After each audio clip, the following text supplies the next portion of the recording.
You can download and install the latest version of Python from the official Python website as an installation file for your operating system. However, in many cases it's more convenient to use a Python distribution. In addition to Python itself, such a distribution includes a large number of frequently used extensions and also provides tools for convenient post-installation of additional modules.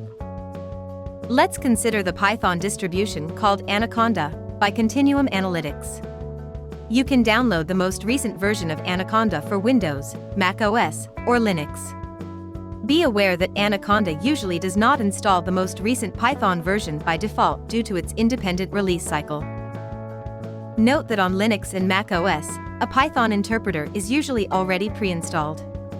However, this is often a relatively old version of Python, so newer language elements are not yet available.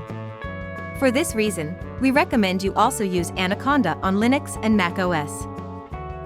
Anaconda for Windows comes as an installer that can simply be executed.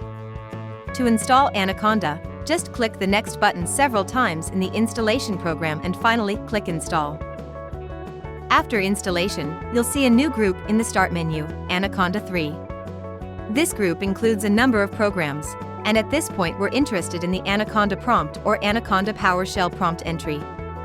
If you click on this entry, a window with a black background opens where you can now start the interactive mode of Python using the Python command and the graphical interactive development environment via the idle command. For Linux, Anaconda provides an installation script that you can run in a shell. To do this, in the directory where the installation file is located, you must run the following command without the leading $sign to start the installation process. During the installation process, you can confirm almost all prompts with the Enter key. At one point during the process, you need to confirm that you accept Anaconda's terms of use by answering yes to the corresponding question. At the end of the installation process, you'll be asked if you want to use the version of Python from the Anaconda distribution as your default Python. If this is the case, you should answer the question with yes. If you don't enter yes here, you'll always have to make sure that the version of Anaconda gets started before you start Python in a shell.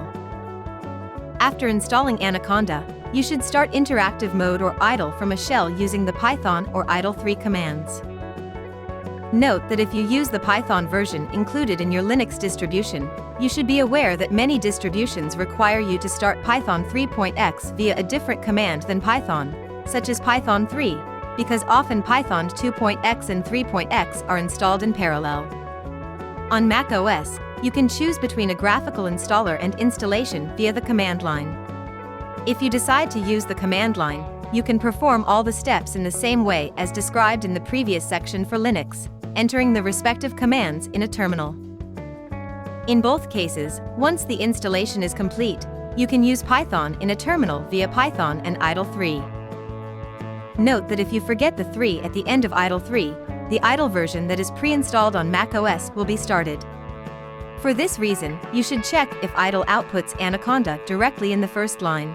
To continue your learning, make sure to subscribe to our channel and hit the notification bell so you'll never miss out on a new video.